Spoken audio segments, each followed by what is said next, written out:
We're going to move on to the next presentation, Growing the Zimbabwe Insurance Industry Through Emerging Technologies.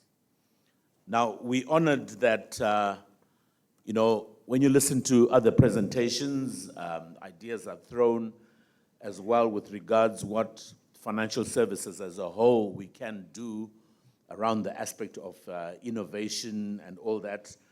And it's brilliant that we have in our midst the Group Chief Executive Officer of the ZB Financial Holdings Group.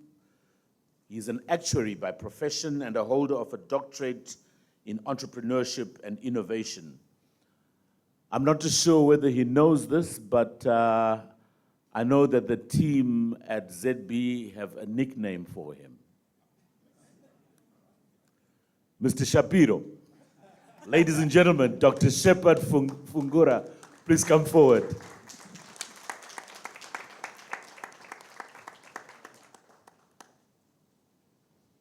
So if there's the ZB group that has been hiding that nickname, the boss now knows.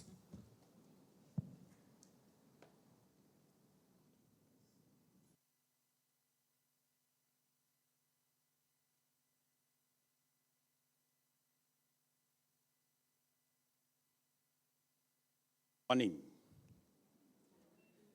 Yes, good morning, almost afternoon. Thank you very much for the privilege to come to this place. Yes, when I was growing up, I was also called Shapiro, so I've heard of Shapiro for a long time. Director of Ceremonies, thank you very much. Government officials here present today. Our keynote speaker, Dr. Persistence Gwanyanya, from IPEC, Mrs. Swela, board members, President GM, and other management of IIZ, business leaders here across divide.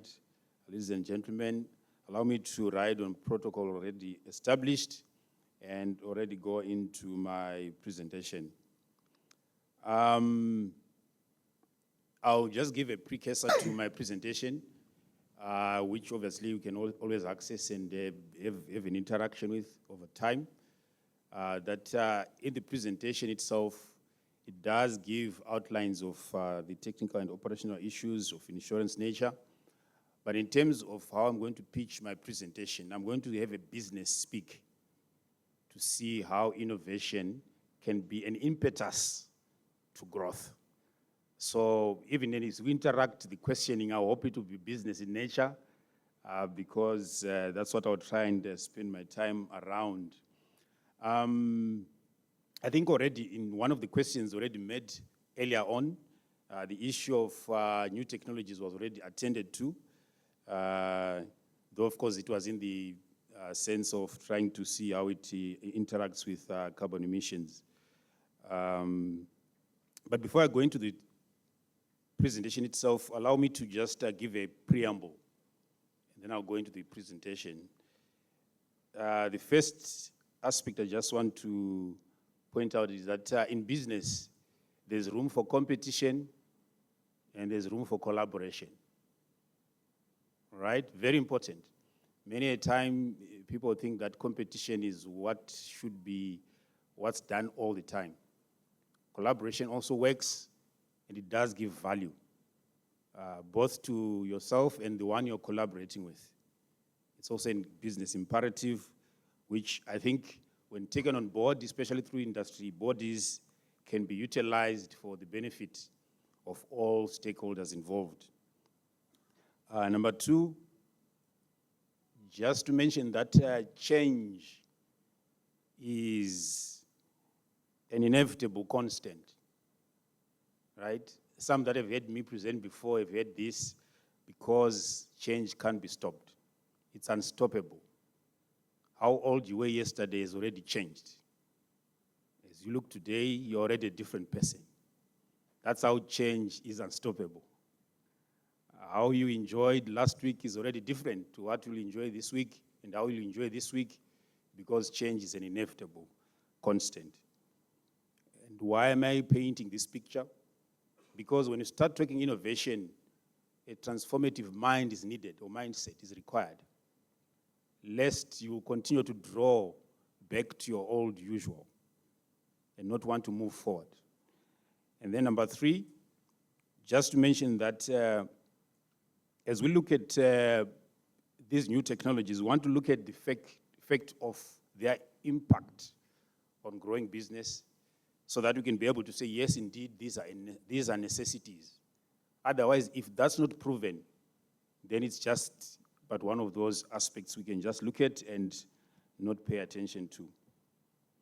In the context of our sector of insurance here in Zim, I think we also know that the market penetration can be improved, and that's what we want to explore, how these new technologies can assist us in that space. Having said so, I'll step on to the presentation. How it's structured, we begin some bit of facts of what we already know, what's already published, mainly by our regulator, IPEC, and as well, we'll also then step into issues that we usually experience as we do day-to-day business. Some may be called challenges, some may call them challenges, some may say problems, but I'll stick to challenges. And then it's some of them, not all. And then we'll also then look at then how are we to respond to these when we've explored what these technologies mean, the issue of artificial intelligence, machine learning, and blockchain management. And after that, then we'll look at how these solutions can impact the very same challenges that we've highlighted for positive business value addition, and then lastly, then make some conclusions. And then we can engage for any issues that may arise. All right?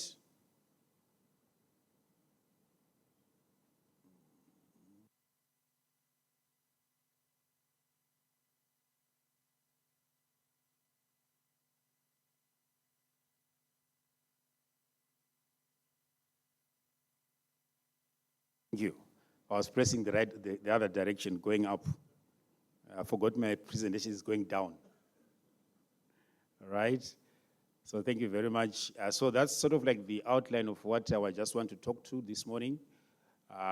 Obviously, you can always look at it. And part of it is also to then look at some case studies so that we can give substance to the discourse.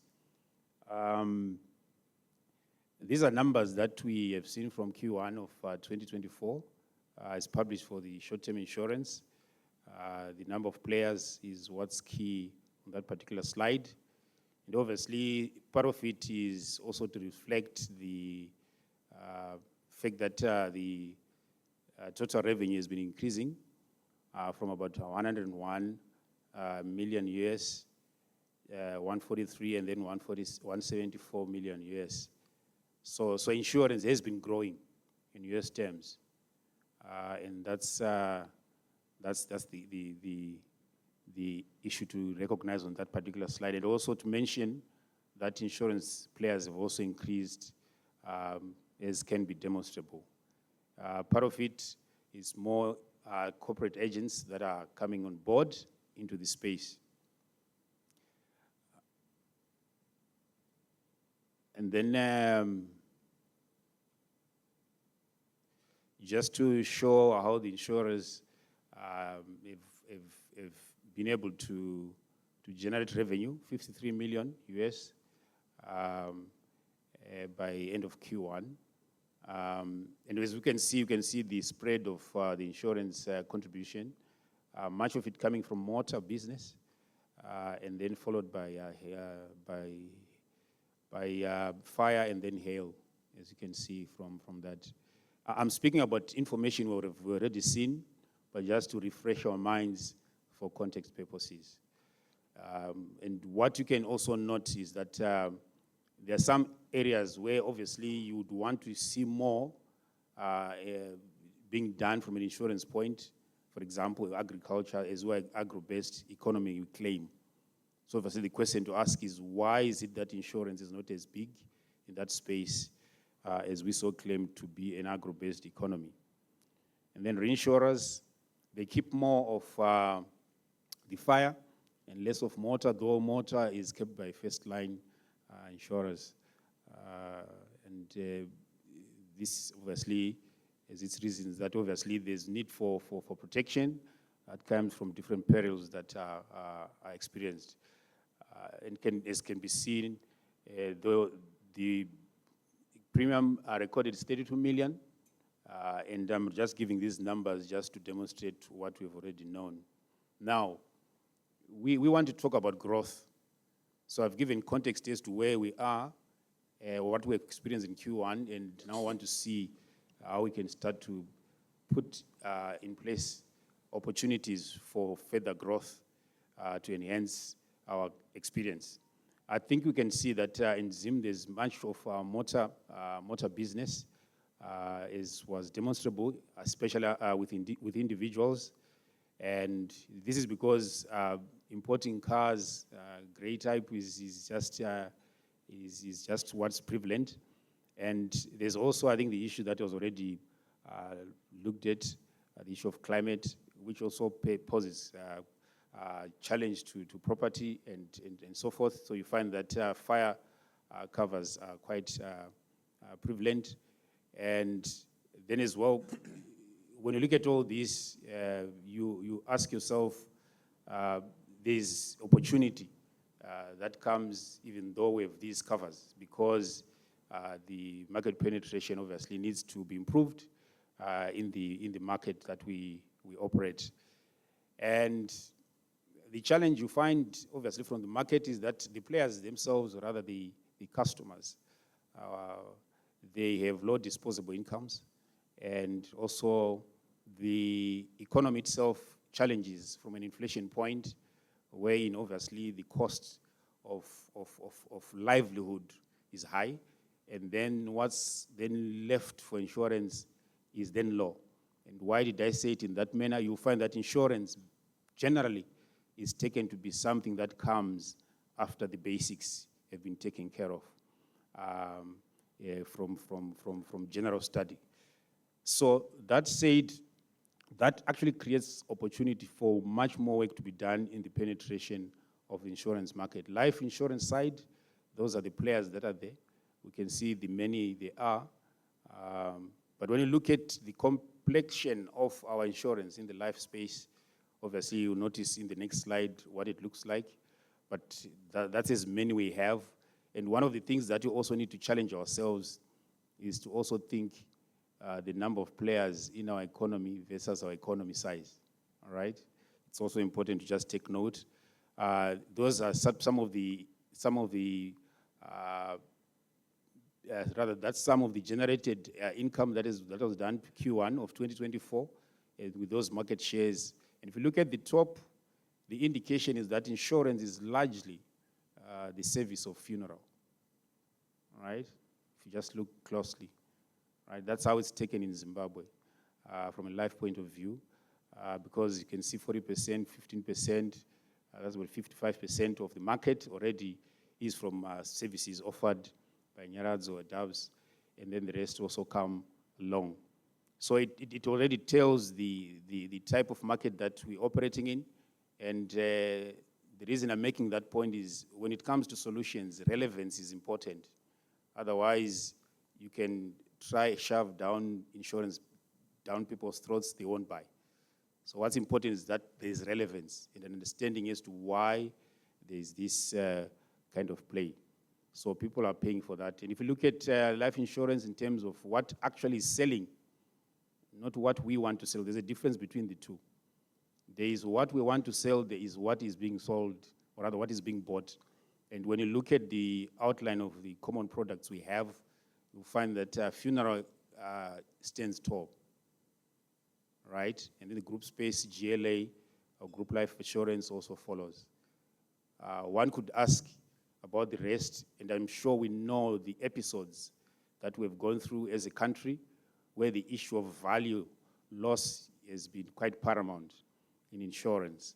So as long as not addressed, insurance will continue being a challenge because one would think an endowment won't preserve value for me, so what's the point of having that kind of an insurance? So those are some of the products that we have, range as they are given. And we've seen that there's been an increase in terms of funeral assurance across board in general. Back to my point that I was making about the way insurance is looked at from a market point. And then as well, there's been some responses digitally to try and make sure that the processing of insurance is effective and efficient. Innovation has come up, but to a lesser extent. And I think the focus on innovation in this particular conference is quite good, so that the more we are focusing on how to innovate, we are giving a future to insurance. And also lifestyles are also becoming a paramount area of focus, wherein they are now being related to insurance. Life insurance companies would be very keen to see that their members, or rather their policyholders, are quite healthy for the purposes of managing their costs in terms of benefit provision. Now, when you look at an insurance value chain in general, not conclusively, but in general, that's how long it is, right? Client, agent, retail broker, insurance company, reinsurance broker, reinsurance company, a retro broker, and then retrocessioner. That's a long chain. And that's how value is that's how risk is passed. And also that's how value also moves across the chain. And it's quite long. In some instances, when you look at this, it takes time to come from client to retrocessioner in terms of how the money flows, your premiums, to get to the retrocessioners. And it does pose some challenges that we'll look at. Some of the challenges that short-term insurance faces are limited market penetration. Obviously, there's more that can be done in our markets, or in the market that we operate. We need to do more to make sure that we increase the penetration of insurance and it be noted and seen, be understood as a need more than just a want. All right, manual processes, they do come to also limit the speed with which we can do insurance. So in a way, they do pose challenges sometimes, wherein a claim may take a week, and if we could have improved the efficiency of processing it, we could do it in a shorter time. I'll give a case study which will show where others are in terms of these new technologies, which we are going to look at today. Insurance fraud, obviously, this is quite prevalent. I think we've also seen in Zim that robberies are quite on a rise. So it means if you're insuring cash in transit, obviously it means that your claims may actually go high. And it's a matter of just trying to see how can you deal with those kinds of challenges. Poor risk management, you will find that as you do claims assessments, that's when you realize that the underwriting was not done right? That's a demonstration of poor risk management at underwriting level, which then manifests when you're now having to pay claim.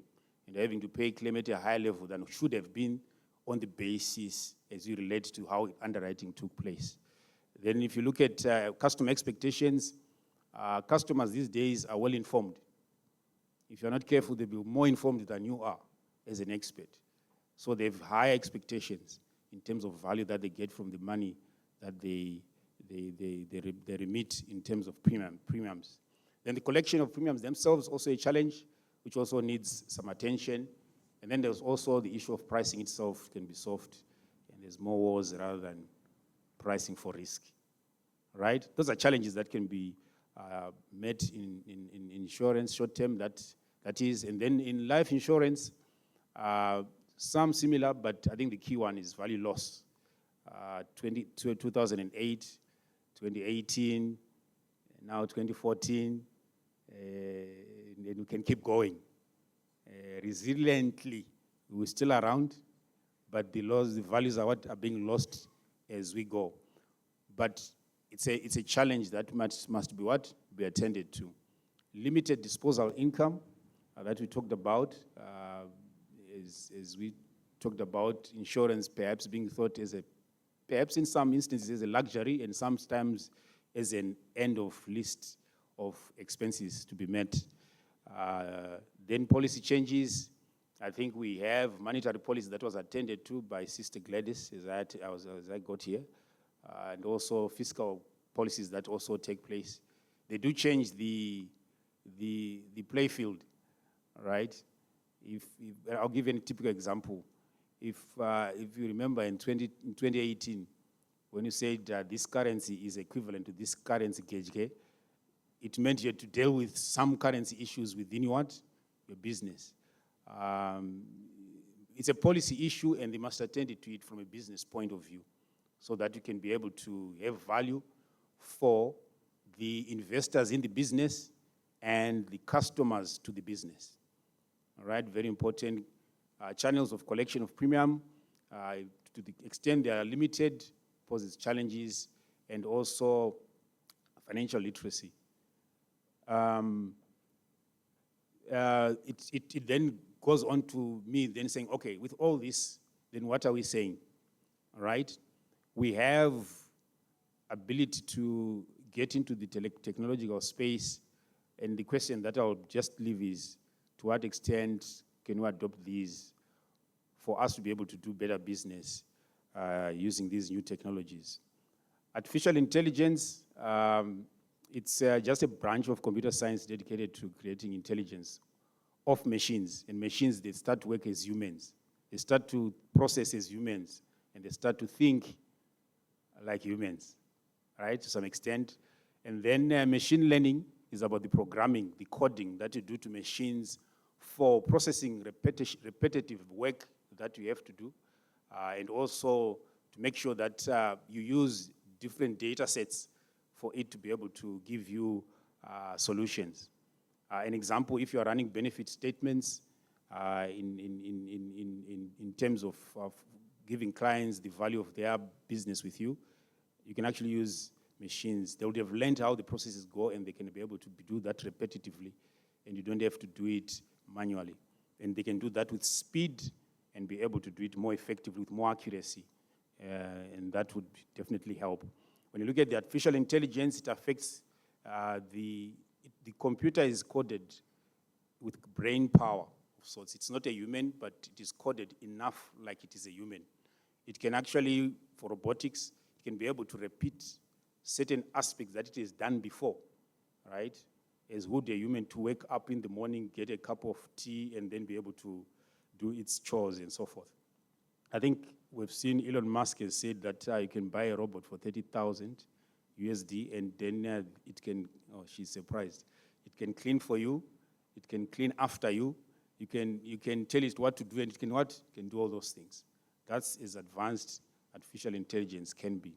And when you look at the opportunities we have in Zim, you see that there's possibility of us making sure that we deliver efficiency in terms of customer support, be able to do claim fraud detection and prevention, because machines are more accurate and they also don't have favors. Okay? Insurance pricing and underwriting done as must and is coded, and we can also give efficiency to claim processing. Claim reserve optimization, because these are coded and formally, so they are able to do that much better than a human who would know errors unless maybe power goes, right? And then it can also personalize, as you code it, can also personalize how it attends to each policyholder. We can have 200,000 policyholders. It can attend to each as long there's information, much faster than a human can. And then as well, it can attend to other issues. So blockchain technology is more a shared ledger of decentralized networks, or more an approach of sharing information to be able to utilize. Can work for industry purposes if you are trying to do industry fraud management, because you can be able to see which client was with which insurer and was blacklisted, and you go to the other. Those are things that blockchain technology can also help us with. I'll skip this. And then just to say, as we look at the regulatory framework, We know we have SI 81 of 2003, when it was trying to attend to premium collection. These technologies can help us in this particular aspect so that we can have premiums to be able to pay claims, right? In other words, cash flows to be able to manage what? Claims payment. That's very important. So the legislation is in place. So what's needed is for us to use these technologies to make sure that operationally we're able to what? To process these faster. That value chain that we looked at, when you use blockchain technology, it allocates faster than a human can. It won't take 30 days for premium to come from an insured to a retrocessioner. You'll be able to do it quite fast. It can be done even in a day, because it can be able to what? To allocate much better and more efficiently. No need for reconciliations, because these are machines. They can do this more appropriately. If we look at this, it means there's less time that is spent on recons and trying to balance out things, and that gives a lower cost of doing business. Some of the technology challenges that we might face, obviously, is that we have power issues, and so maybe we need to be considering how to generate power. I liked the presentation done. So solar power generation could be what we use to making sure that these technologies can work. Cost constraints, as can be seen, these technologies obviously are not for free. They cost. So it's a matter of trying to see how you can do it more effectively. Sharing in terms of collaboration can work. I'll give you a typical example. Starlink, when it came to Zim, everybody wanted to have a Starlink, but that was not necessary. We needed to just share. But we just want to have one for each, but it's of no necessity. So regulatory hurdles, I think we've already looked at the fact that the legislation is there. Skills gap is what I'm going to speak to. As I talk about the challenges that we have, we obviously have to have skills that are appropriate for managing these technologies. Put differently, the insurance expert for this time would need to be different from the insurance expert of the 80s, of the 90s, and the 2000s. You need to now see, understand, be trained, upskilled or multi-skilled to understand usage of these technologies. Otherwise, you may be proven redundant, even if you're an insurance expert. Cyber security becomes very important because technology, as it develops and digital space continues to grow, you have those challenges that you need to deal with. Legacy system interactions will become very important. They pose challenges because new technologies might not interact well with legacy systems, and we need to make sure that we also upgrade our systems or replace them. Case studies, the insurtechs that we have, a UK Lemonade that I took for us to just look at as an example, pays claims in 2 seconds, right? That's efficient. Who would not want to be paid claim the moment you make it, right? And it's possible with these new technologies. So it means time for claiming, time for processing, and time for actually getting paid is so shortened such that the cost of doing business goes what? Low, and you also have a happy what? Client, all right? That's for that. This one is an app that has been developed so that the insured can use that app to take pictures of an accident, all right? Be able to send through. The algorithm in the app is such that the moment you go around the car, it can do, the technology can actually do the assessment, all right? And it can already tell you whether you have a claim or not, and if you have a claim, to what extent, and that actually improves claim processing. This is for agents who are able to quote and issue products quite quickly. And when you look at this kind of technology applied, it gives high output and high productivity. You find that here queries are attended 25,000 per month. That's quite huge. And if you can do that, I'm sure IPEC will be smiling because then they have less issues coming to their doorsteps, right? And then let's join all these pieces together. What are we saying? Artificial intelligence is good for fraud management, customer expectation management, and premium collection, right? Machine learning is also good for where we have limitation in market penetration because the machines can be able to tell the one's needs, and be able to tell what must be sold, what not to be sold, and then you'll be able to actually do much mileage in terms of penetration. Manual processes obviously are automated, and then risk management is sharpened. Then if you look at blockchain technology, sharing of information helps to manage as well customer expectations, and premium collection challenges are lessened. Soft pricing obviously starts to what? To lessen, because soft pricing is about not sharing information. And then in conclusion, to balance out issues, it would be good that we look at these developed emerging technologies to be put in place so that we can attain efficiencies in doing business, cost optimization in doing business, and improved penetration in terms of market management, both for life and short-term insurance. And then obviously, if that should be the case, as we embrace this technology, obviously it means that we'll be able to access through these technologies markets that we have not been able to access, like the informal market, right? Because that's how it's generally operated with wallets and so forth. And then if you look at the last point, as we collaborate more than compete, we'll be able to do more things together. So we can start with a blockchain technology that we put at IIZ as an example for short-term insurance companies, and we can then be able to say, look, this is what we can do together, and everybody benefits from that kind of technology that has been implemented.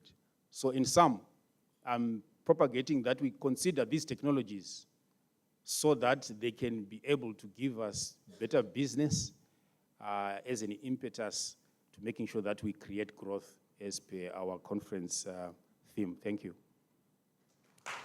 Awesome. Please take a seat, sir. No, thanks. Thank you very much, Mkoma Shapiro. Very enlightening presentation. Now, for the benefit of some of our members in here who may be of the 80s, 90s, he did not, if you've been practicing insurance since that time, Chenda Nozorora, no, he didn't say that. All he simply alluded to is the fact that you've got to be more of a forward-thinking practitioner. Is that right? And you've got to be 100% in sync with where the future lies. So I think that's the challenge that is there. And I'm not expecting the old fogies to ask the first question. No, it's open to the floor. Any comments, contributions in that space?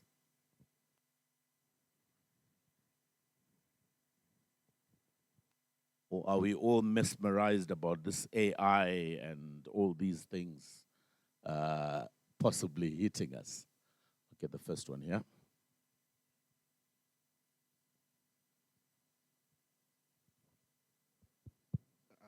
Thank you for the opportunity, and thank you, sir, for the insightful presentation on AI. So my first contribution is, as an industry, do we have a defined digitization roadmap or strategy to roll out AI? In terms of sharing, I think if, as an industry, if we have one system which can accommodate how we underwrite our insurance, it will help us to have a streamlined system that can produce reports which are standard.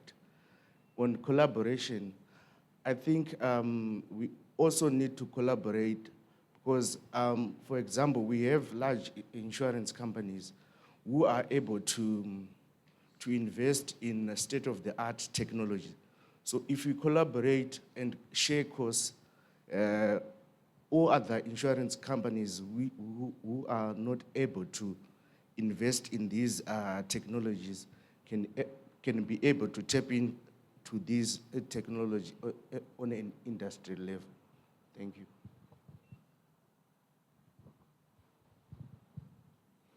All right, I think he was complimenting what you were saying there, Mkoma. It was supporting the view across. I didn't get the actual question, but it's definitely coming through to as they say in Shona Kutsinira Ramamishtal.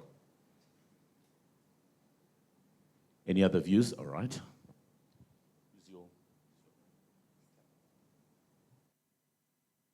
Thank you.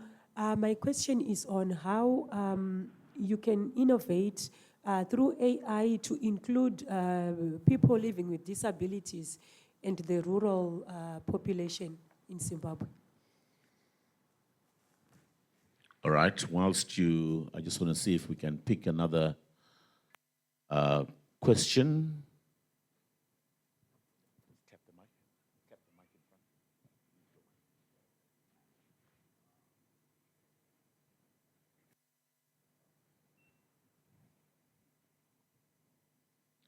Abantu vaya kuma-80s vanga vachitaura vabatsiri dzvanya ichimpongoro chishande. All right, okay. Thank you very much, Dr. Fungura. That one, the lemonade one, which pays claims within seconds. I'm not so sure this part of the world, maybe how honest are we, how honest are our clients in terms of to be able for that thing to work? Because I know in some of those countries, the level of honesty is much higher than here. Can't it be used by fraudsters then to benefit from insurance, commit insurance fraud? Then the second question, it seems this AI will help a lot, maybe become more profitable in terms of business, streamlining processes. So how do we deal now with the concern about employment, impact on employment? Normally the resistance could be, this will reduce people who need to be employed. It's good for the investor, it's good for the shareholder, but maybe looking at it from a social perspective, is it not going to drive down employment rates? Thank you. Over to you. Right. Thank you very much. I'll start with the last question, going upwards. The issue of employment concerns, yes, there would be, to the extent one does not evolve. When you know that things are changing and you remain in the same place that you have been, obviously, at some time, you will be caught out. So I think it's the fact that we're talking about what's to come, what's emerging. It's to give direction as to how we also need to skill ourselves, whether by upskilling or multi-skilling. And I think that becomes the area of relevance. These machines we're talking about, the robotics we're talking about, can never be humans. There's always space for humans. More of it is more to take what is laborious and leave humans for thinking. You'll find that the more we get to improve ourselves, the less worried we can be. We can only be as worried to the extent we don't want to develop, and we've remained in our same hole for years and have not taken heed as to how things are developing. So that will be the concern if one does not respond to upskill or multi-skill as things develop. But there will always be employment because humans cannot be replaced, but they're just working in collaboration with machines. Then yes, indeed, the lemonade example or case study is just to demonstrate the possibilities that are out there. The level of us achieving similar may depend, or partial of it. It may depend on, obviously, environment and where we operate from. But the point out in it is, it's possible to actually get to a point where you can actually be paid a claim so fast that as you claim, you actually know that within the next minute or two, I will already have received my claim. Because insurance is about that benefit you get at a time of need. So the earlier it comes, the better you've been what? You've been cushioned. And now, obviously, it depends. It has to be relevant. The application thereof has to be relevant because it can't just be done recklessly. Otherwise, if it's just applied, like you said, without consideration, obviously, fraudsters would take advantage, all right? Then the issue of being innovative for members of society who are disabled or those that are in the rural areas, yes, indeed. I think there's much legroom for us to be able to make sure that the rural communities and those that are disabled can also participate. I think the good thing about what we're talking about, these technologies, they can actually come to you through the phone, as an example, right? I think I gave the example of that app, which can actually be accessed by anybody. Somebody who's disabled and perhaps they can be able to read, can actually use a smartphone and be able to achieve similar benefits to somebody who's not disabled. Somebody who's in the rural area, because we now have solar, can be able to charge and power their phones, that they can also remain in tune with what's taking place.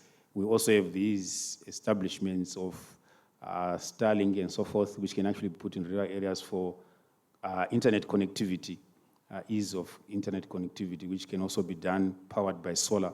That can also make sure that the rural folks are also involved in terms of how the economy will be working. Thank you. Awesome. All right, just to manage our time, I'm going to ask board member Panganai Sanangurai to come forward and assist us with presenting our small token.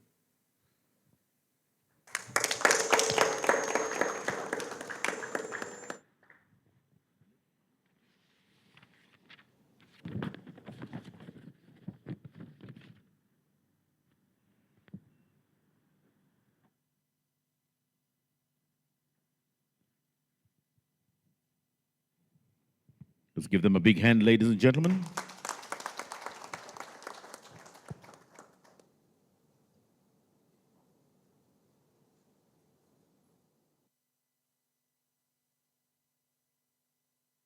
Awesome. Thank you. Thanks very much.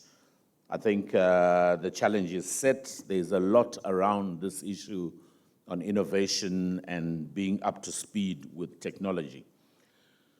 So our last presentation is a very interesting one.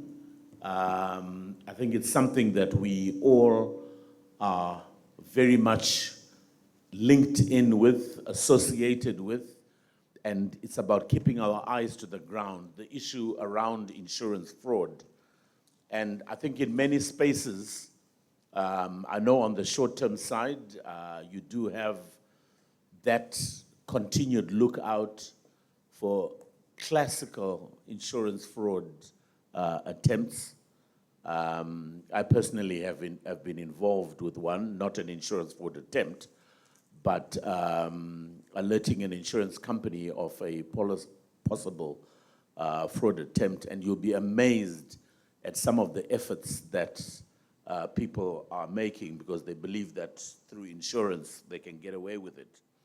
To lead us in that discussion, we're honored to have a gentleman who is an expert in that field. He can actually have a look at you and see what you're thinking in your mind about what you want him to do. That's how good he is. Ladies and gentlemen from South Africa, let's put our hands together. Mr. Philip Thorne, please come through.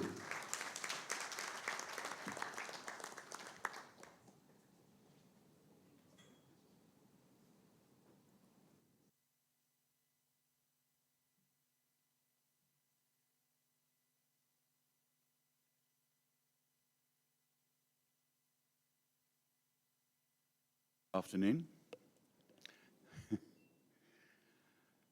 Normally I can tell when what people are thinking is when they start throwing things at me. It's not how I can see them think. Thank you for inviting us, first of all, to the 2024 Insurance Institute of Zimbabwe annual conference. It's really a privilege to be here. It's a beautiful venue, wonderful people. Davison and your team, you've put together a wonderful set for us. Wonderful evening last night. Thank you to the board, MC, speakers, and all attendees.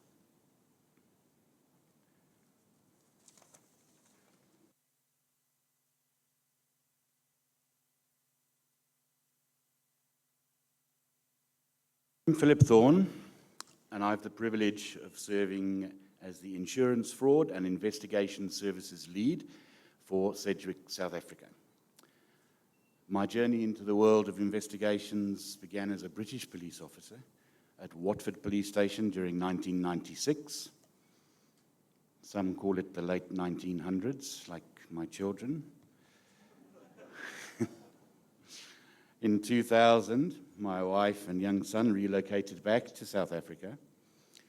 Imagine my surprise when I got home from Watford Police Station and gone. Anyway, I found them. And for 24 years, I immersed myself in the world of private investigations in South Africa and throughout Africa. I must say, much more exciting than the crime in the UK. 2016, I transitioned into the insurance loss adjusting sector and investigative role. Joining Sedgwick 3 years ago, that's what I looked like 3 years ago. I'm on the left, top left. It's not the years, it's the mileage, apparently. On my right, we're privileged to now have Joel Ngabeni. He's actually, I've worked with him for 20 years. He's an excellent detective from the Commercial Crimes Unit. He's got 32 years experience in the police, invaluable to our organization, and certainly one of the most connected and excellent police officers I've met in South Africa. Just a note I made here. I'm not Filippo, Cyclone Filippo. Don't make that mistake.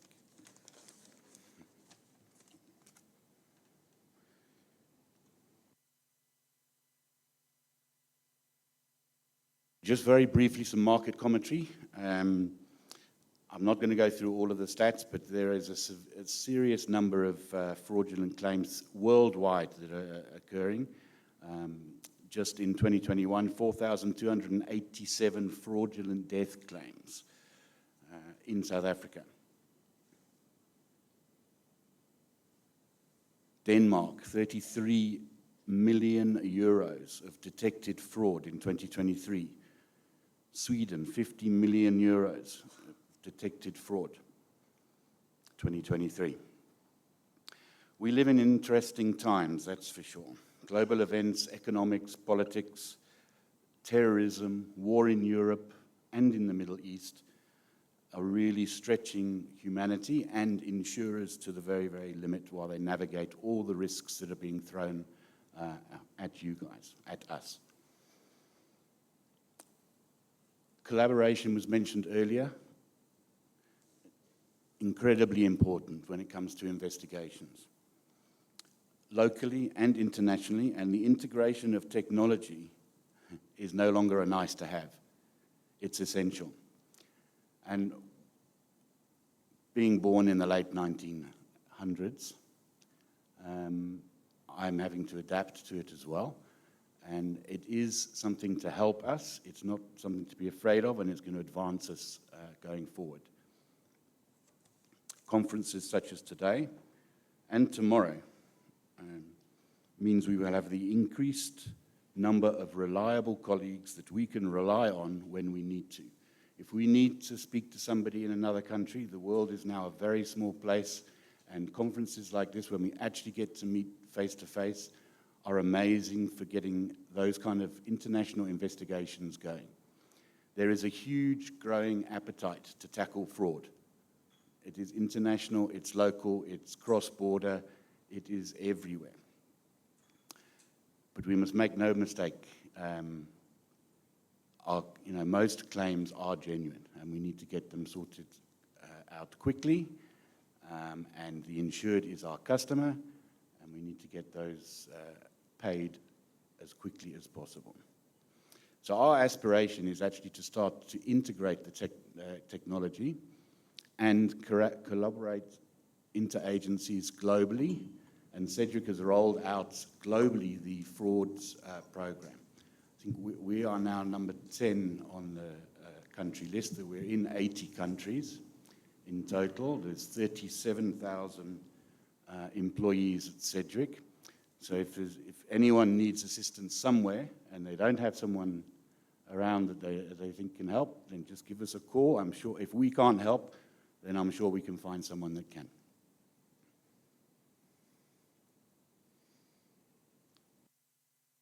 For Cedric, South Africa, the priority for me is the core value here. Caring counts, and it is very, very rewarding to actually go and finalize a claim quickly, where there was previously uncertainty and doubt in that person's mind as to how they're going to get through. We are out there to get those claims dealt with as quickly as possible, but from my side, we then look at whether or not these are all genuine, and not all of them are genuine.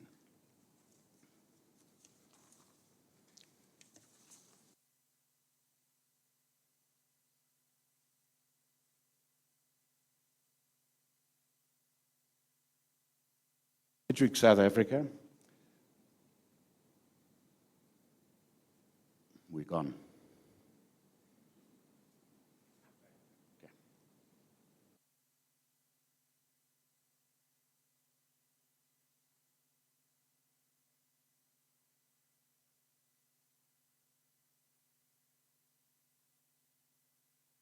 Cedric, South Africa is approximately 120 employees. Correct me if I'm wrong. It tends to be growing quite rapidly, but we're spread out over 8 different offices, and then also in Mauritius.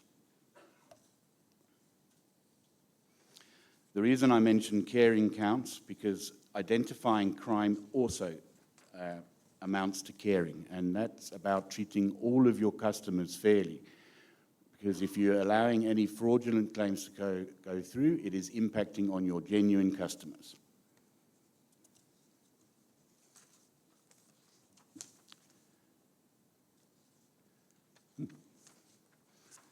So that brings me to South Africa. I'm not a very good marketer for South Africa. My management don't think I'm selling the country very well, but we're going to jump in and look at some things that are going on in South Africa and the mindset. So there was a survey done not so long ago where it found 42% of South Africans believe it's okay to commit fraud. That's a shocking number. Ironically, when our UK counterparts came out, they had a slightly even higher number. I couldn't believe it.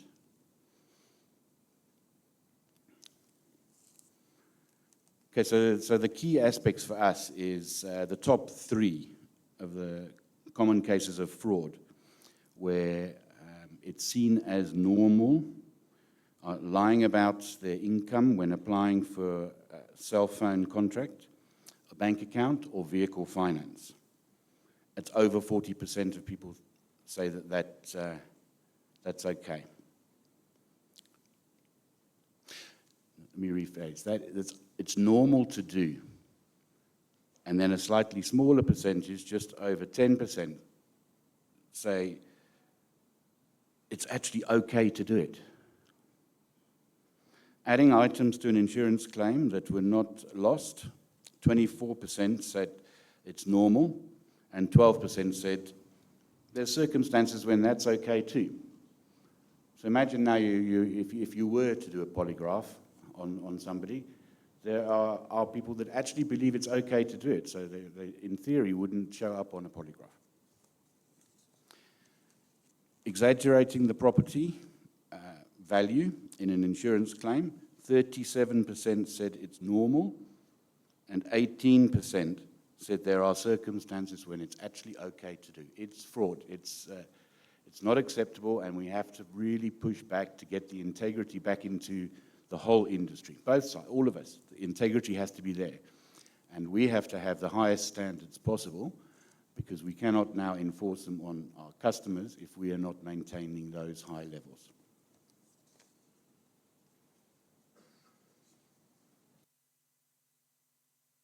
Okay, so we're going to have a look, with all the world developments, we'll have a look at, or have a listen to, where do we think this is?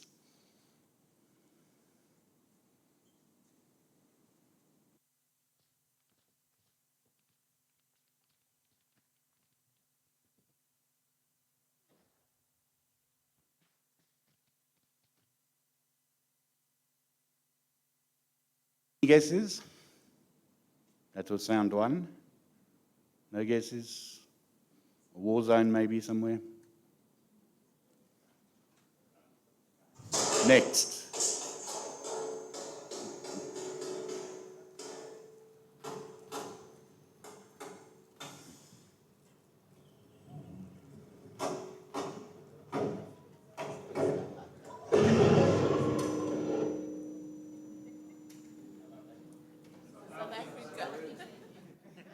Who said that? How can you say that about South Africa? You're right. The first one is Ukraine.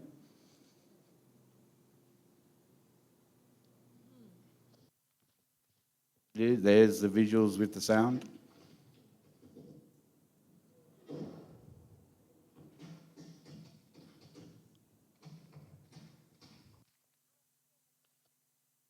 Who would have thought that that is now going on in Europe again? It's absolute madness. Now for South Africa.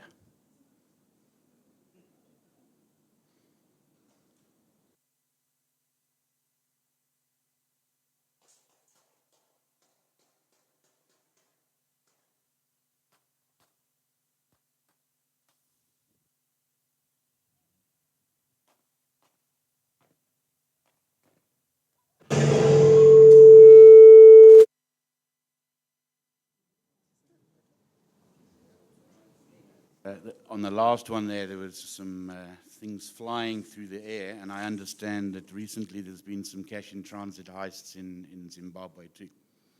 I'm not sure if they're blowing up the vehicles here yet, but if it's difficult to get in, then this is what happens.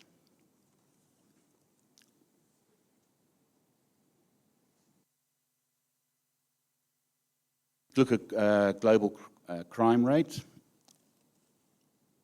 Anyone guess the highest crime rate in the world? What country is that?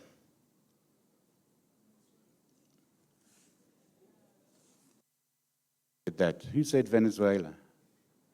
Wow, you're cheating. You are correct. You got Venezuela, followed by Papua New Guinea, Afghanistan, Haiti, and South Africa. We used to be number 3 in South Africa. We're very proud of our movements here. And Zimbabwe? What number? What number do you think?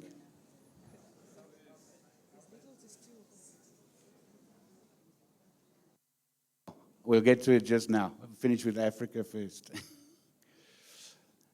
Okay, so in terms of cities, we looked at the cities, the 7, 8, 9, and 10 crime rates. You can see Harare fits in there. The number 9. The scary thing for us about this is 4, 5, and 6, Durban, Port Elizabeth, and Cape Town. Madness. 1, 2, and 3, Pietermaritzburg, Pretoria, Johannesburg.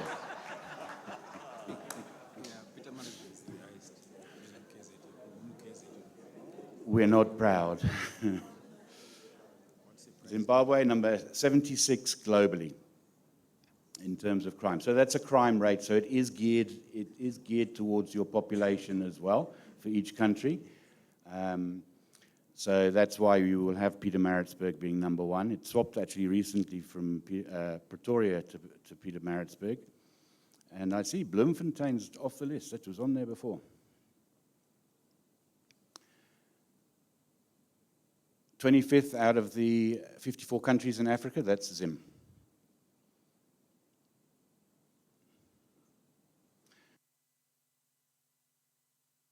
Who has been a victim of crime? How many? Hands up. Wow. Can't see everyone's hands, so there are some that have not been a victim of crime, but I noticed 100% of the South Africans in the room have been a victim of crime, me included. The comments we get a lot are, at least no one is hurt, it's only money. There is a lot of truth to that. I agree. Being physically harmed is going to be life-altering, but losing your life savings and having a serious financial loss is also.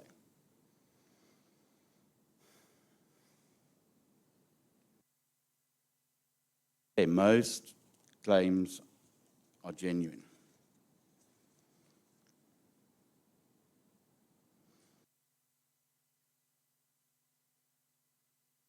When we deal with our adjusting, there's two aspects to consider, especially when it's a crime that's been committed. One, a person has suffered a loss already. They're already a victim of a loss. And secondly, the chances are, obviously if it's a crime, then they've got that secondary loss in itself. And it's a loss of power, it's a loss of security, a loss of feeling of safety, it creates anxiety. So for us, it's very important when we deal with, first of all, victims of a loss, and secondly, victims of a crime, that we deal with them with empathy. And so important.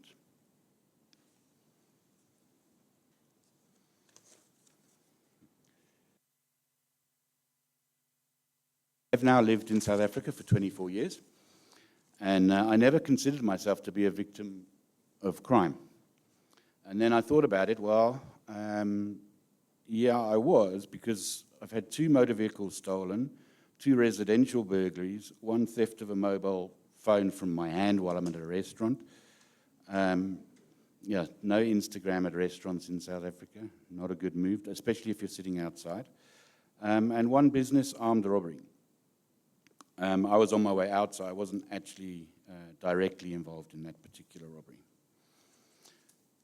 And then I wondered, why is it not traumatized me more, and why did I think I was not a victim of crime? And actually it goes back to insurers, because the incidents that I've suffered losses on were financial. And there was no physical harm to me or my family or my friends. It was a financial loss. And the insurers were there, they came to the party, they settled the claims. And it was just things, cell phone, laptops.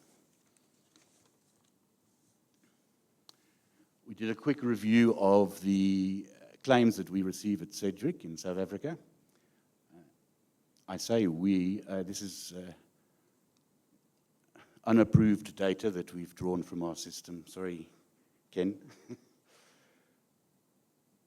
Of all the claims that came into our office in South Africa, 11.2% of them were crime-related, which that is just looking at the ones when they come into the office. It's not looking at a commercial loss where it was a burglary and it came in as a commercial loss and ended up being changed later to a crime-related loss.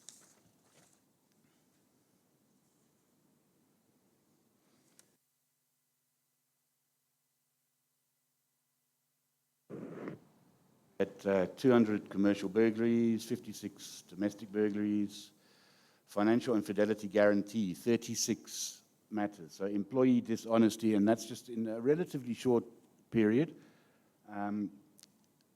Employee dishonesty is a problem there, and we need to address it because people do get caught.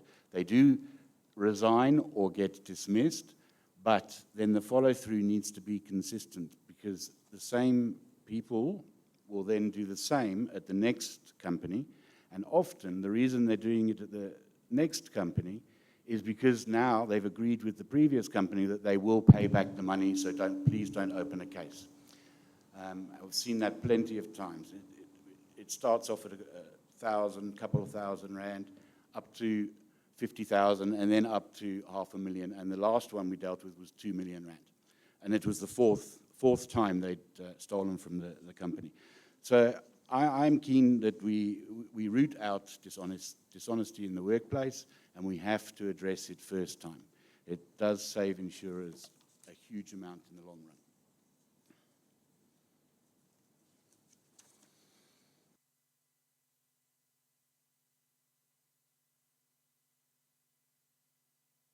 Can't do a fraud talk without giving the definition. Unlawful and intentional making of a misrepresentation which causes actual and potential prejudice to another. I read your Criminal Procedure and Evidence Act yesterday. It was sent through to me. A very similar legislation here as we have in South Africa. Money laundering, we won't touch on today.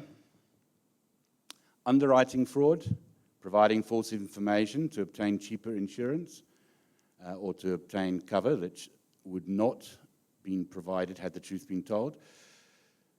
That often leads to secondary claims. So you're lying about what you've got in place there, security measures or other systems, alarm systems that you say you've got in place, and then now you have a claim, but you know you don't have those items, so now you have to either get them in quickly and submit the claim, or you then have to misrepresent the situation again.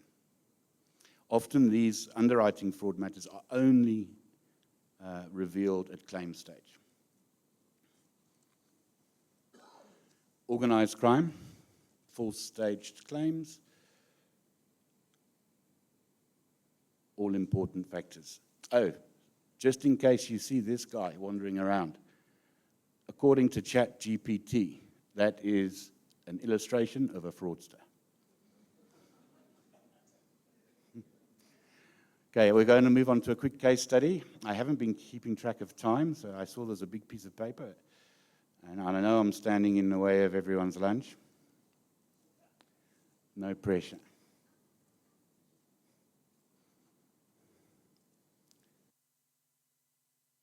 In this instance, the claimant really. Huh. Thanks. Says we've got an hour left. I don't know if everyone's keen for that. Okay, this claimant suffered from a back injury at work. He approached what they call in the UK a claims farmer, no win, no fee scenario. The injury was said to have been more serious than first thought. He continued to remain off work. Pain was getting worse. There was really a lack of documentary evidence or medical records.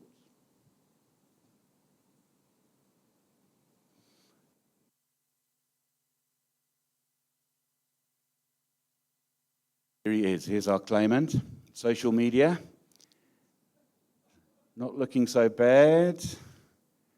Selling protein shakes, advertising them on social media.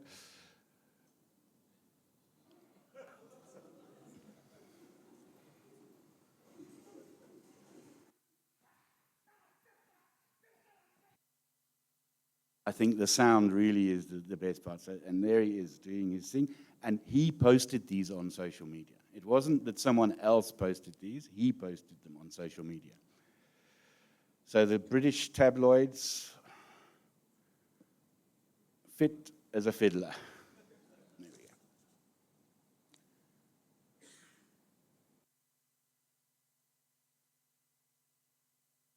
we go. Underwriting fraud. This is an example where we had an underwriting fraud issue. There was a cable theft in April 2022. The risk address was a holiday resort, and the unusual thing that came forward was that circumstances were reported as follows. Cables stolen during one night and not during various incidents, which was an odd thing to say. From the insurance sector, you'll probably pick up immediately why that was the case. They had a very high deductible, actually because it was unoccupied as well. It was 350,000 Rand per incident for each claim, and there were 6 incidents over a period of a month.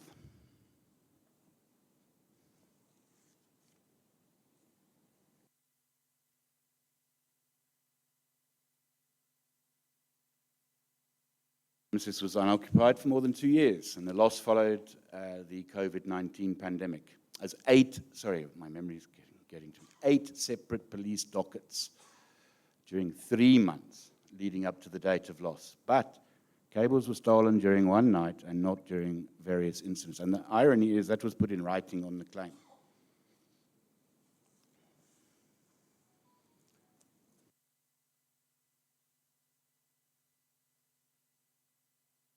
Here's some of the pictures from the hotel.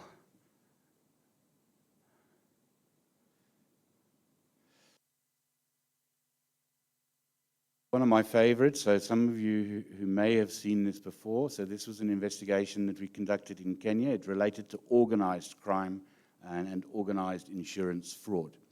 It turned out to be a syndicate that work on, normally on phone crime, so that M-Pesa and all of those kind of telephone banking crime, they were working on that. So we were asked to go and look at 18 suspect claims. 4 were already paid. The total value was about $100,000 and it was clear there was going to be more coming because they were very similar, even some of the addresses linked together. So we had to go and find out what was going on. This is where for everyone who's looking at documents, it becomes quite interesting. So your genuine Nairobi Central Police stamp on the left there. And then this is the one on the right, is the one that was presented on the documents that were submitted in support of the claim. Basically to say, here's an abstract of a police report. They actually made up their own police stamp and submitted it. The commanders of each police station we went to were horrified. They were so cross that someone has taken their police stamp and used it to commit fraud. They were so helpful, they were brilliant.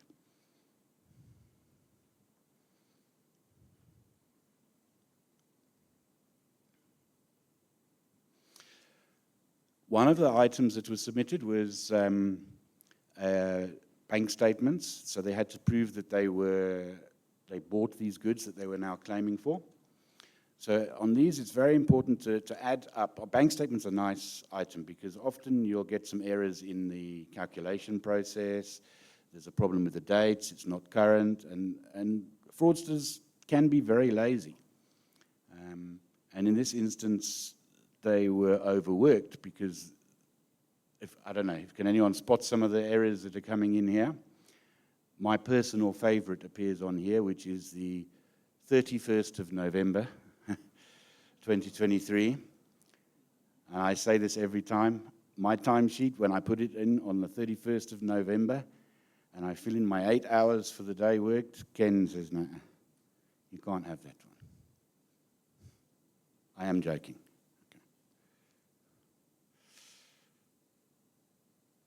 Okay, so you can see there, bottom left, 31 November 2023, balance as of 31 November 2023, and there's lots of little errors going on there.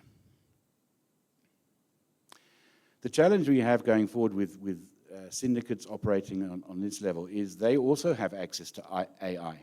So there is going to be a lot more accurate documents being produced. Errors and spelling errors and all sorts of errors will be removed, and it's going to be tough. So that's why we have to keep up with the process. This is our syndicate that we got to in the end. This is Brenda. I spent a lot of time on the phone with Brenda. I never met her in person, unlucky for me.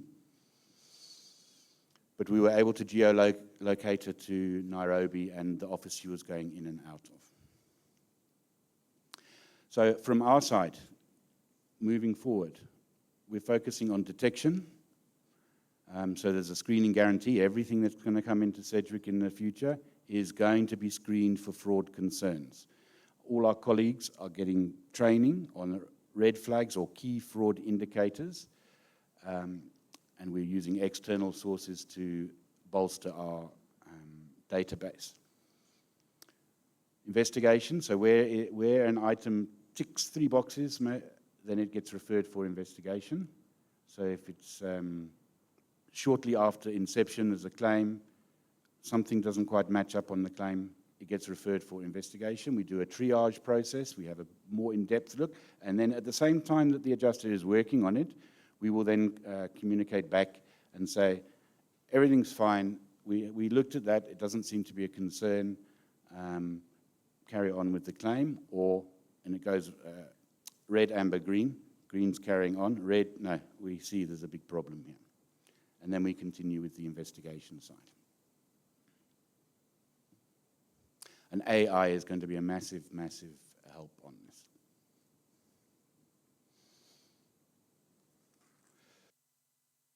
These are the some of the checklists that we've got in place, which are loaded into our new system that's coming online. We're looking forward to the training next week. And yeah, it will pick up some of the potential fraudulent claims. Thank you. I think that was my time. Wow. So, no, thank you very much, Philip. Very, very interesting. I like your 31st of November discovery. If you can take a seat there. Yeah, so I think insurance fraud is definitely with us, and it's something that we, being practitioners in the industry, that we are going to be faced with. And yeah, I think the services of Sedgwick, just to advertise on their behalf, is depending on your volumes and your amounts that you're facing with, I think it's something that will come in very. I'll just open it to the floor if there are any comments or contributions from the floor.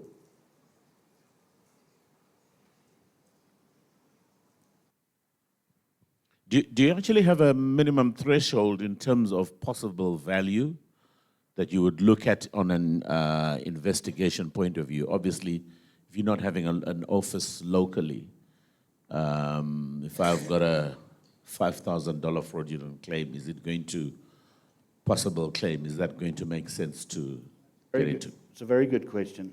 And what we found recently, and we've done a few for the Dubai office, several insurers that are based in Dubai, is to start looking at claims that emanate from Africa. We've got Cameroon, Mali, and a couple of others that skip my mind for now. But we're doing those on a desktop basis, where we're now analyzing the documentation that's been presented. We're verifying for example, one of them's a hospital, whether it exists. We're checking on all of the details that come through. And another interesting one was you're actually trying, because someone has to get payment somewhere. Someone wants their money. They're going to do this insurance fraud, they want money. So the best, if you really want to see what's going on, you say, well, where do you want to be paid? What's the account number? And then you're at least getting some verifiable information into your pocket that you can now keep your databases going, identify fraudsters, identify their bank accounts, phone numbers, email addresses, and we're picking up quite a few like that. All right, I'll come through to you.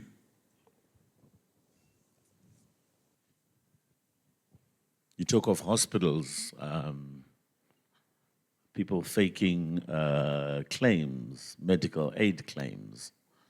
My brother here should know quite a bit about it. Anyway, we got a question here. Thanks, Philip, for the excellent presentation. My question is around other industries. Like, we are seeing insurance fraud, but are you privy to developments elsewhere in other industries? Interactions with colleagues. How do we compare in terms of frauds? With those industries as insurance? What learnings can we get from that so that we can also, better prevent these frauds? Thanks. Fraud is everywhere. It's even coming into the office through emails. It's coming through spoof emails. It's coming through telephone contacts with you, and it's affecting everybody. There's ransomware that is affecting all types of industry. not all industries will have the insurance cover for the items, but it is affecting everyone. And one of the, sorry for South Africa, I hope you all come and visit South Africa. It's really not that bad. We're just looking at the bad aspects, but most of the time it's 100%. I love it there.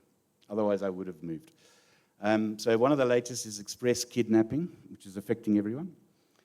Express kidnapping is when you're taking someone hostage and you take them to the ATM or you take their personal details and commit a quick hostage scenario kidnapping case and get paid out. And it does, it affects everyone. It's not just the insurance sector. And I found, and maybe I'm not the greatest detective, because the percentage levels of people lying, I haven't picked up the high percentages that we're talking about here. We pick them up, but it's not as high as you would see in the statistics that we've presented, but it's affecting all of us, all industries. All right, we have one here. Thank you for the presentation. In terms of medical fraud, medical claims, I don't know how much exposure I've had, but in Zim, we have all sorts of problems, over-servicing, people claiming for things that they've not done, doctors having labs, pharmacies, where they just refer people without even a need to do so. And maybe how can that be, how can we have a gatekeeping mechanism to look at that, because it's quite high. Thank you. That's a very, very good question. And inflated claims and claims for extra items that were not actually done or procedures that were not actually done is a difficult thing to pick up. And I think the only way you're going to be able to really look into that is to get the data. We did it long before I was involved in the insurance industry.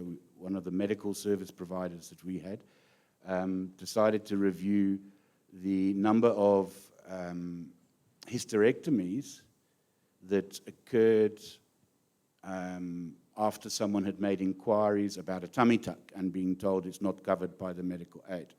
So it's 8 out of 10 in the numbers that they were looking at. So there were medical procedures that were done, and then coincidentally, while we're doing that medical procedure, we will end up, we'll have the tummy tuck as well, and you'll pay that extra amount in, but you don't have to pay the hospital fees and all the extras that go along with a surgery like that. All right. I'll have one here at the back and then the last one in the front. Thank you very much, Philip, for the wonderful presentation. Actually, the previous speaker has taken a little bit of words out of my mouth. They actually preempted what I wanted to say as well. But anyway, we just wanted to find out what is being done in terms of these medical insurance claims, which are actually fraudulent. Because we see actually that some of the insurance products that are being made, tailor-made now by the insurance companies, are actually becoming a moral hazard. For instance, you find some insurers are offering very lucrative motor insurance packages which come with hospital cashback plans. And somebody, when they say they're financially down, they can just go and talk to the doctor. My guy, can you hospitalize me? And then after 3 days, they start getting $50 per each day spent in hospital with genuine papers that have been stamped from a genuine hospital, from a genuine doctor. So what is being done to just curb such kind of behavior using the kind of modern technology that we have? Thank you. Okay, Philip, before you respond to that one, from the front, Panganai, you wanted to come in?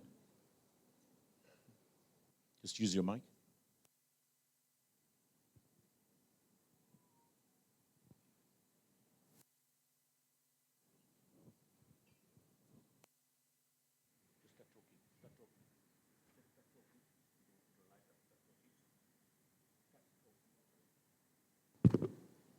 Thank you, Phil, for the presentation.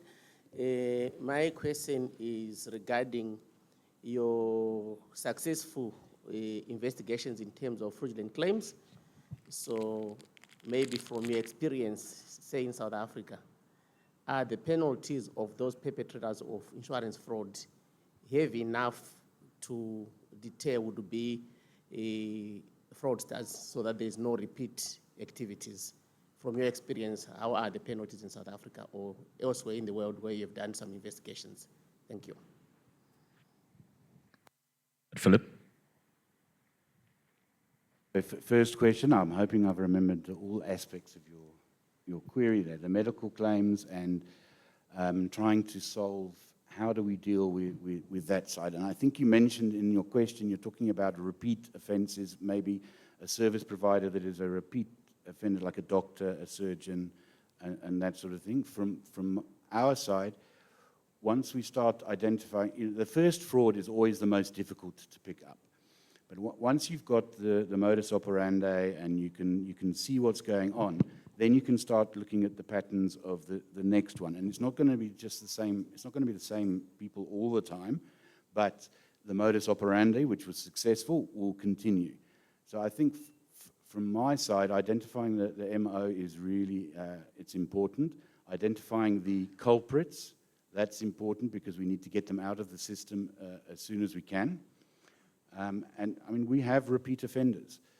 So the sooner we can get them dealt with by the justice system, which is going to lead us nicely on to the next question, the sooner they will be not causing losses that result in insurance claims going forward. Has that answered every aspect? Yeah, that's fine. Thank you. Now, crime and punishment is what you're after. Yes, punishment is severe. Fraud is minimum sentencing 15 years in theory, or in the books. And anything over sort of R500,000, it's a serious offence, it's a scheduled offence.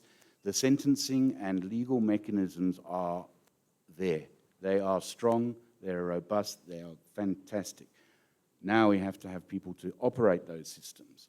So a lot of our work now, because of the high levels of violent crime and response by the state to the high level of violent crime, fraud and those financial crimes seem to have taken a little bit of a back seat.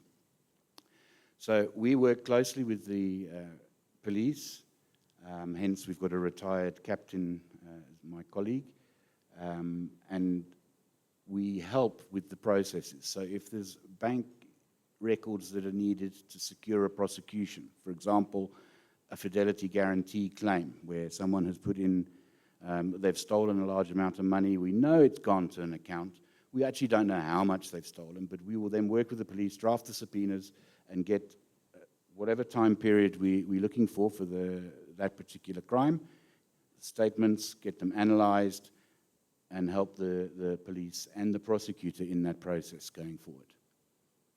It improves our chances of a successful prosecution and then removing, going back to your point earlier, removing that person from the next claim that's going to come in. Awesome. Thank you. Thank you very much, Philip. I think a very engaging discussion. May I kindly ask Mr. Hendricks Ngena to come forward and assist us with a presentation of our small token.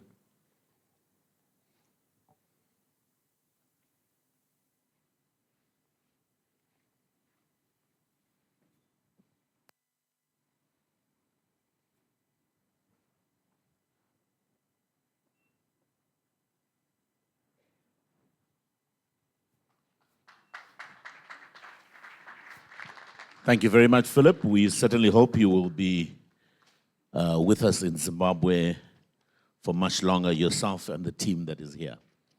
All right, let's give them a big hand once again.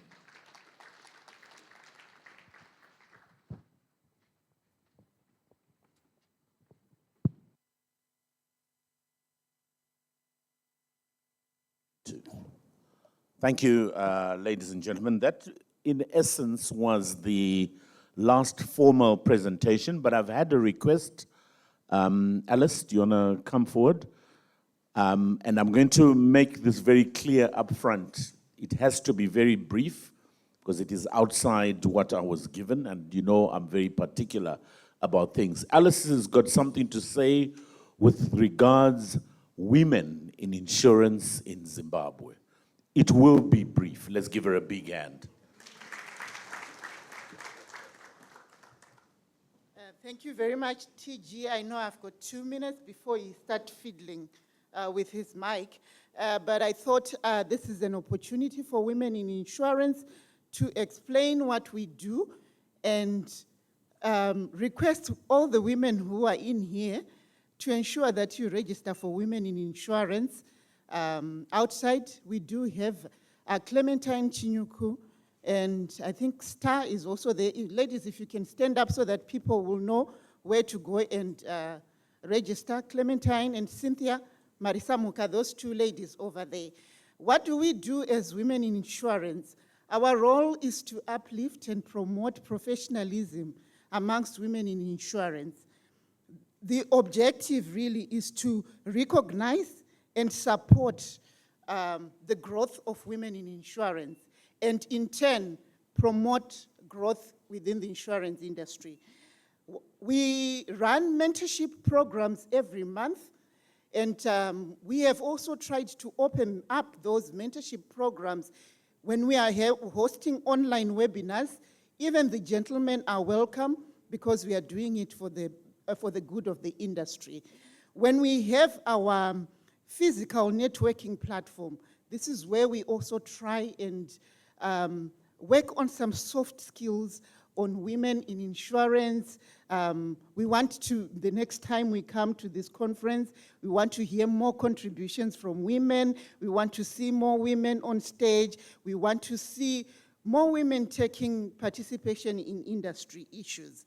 We have done topics like organizational politics, how they network, and some of the things that we do when we meet there is to say, where are the brokers? Where are the insurers? Where are the reinsurers? Can you mix and mingle? So those that don't have a handicap and those that don't manage to go to the bar in the evening, they always have a space where they can come and interact. So ladies, I am promoting you and I'm requesting that as you go outside, kindly register for women in insurance. It's only $10 per year to facilitate the administration. But otherwise, we do free webinars and we network, and it's a time where you can dance. I know some of us can't dance during the gala dinner, but when we meet as women in insurance, those women can dance. Thank you.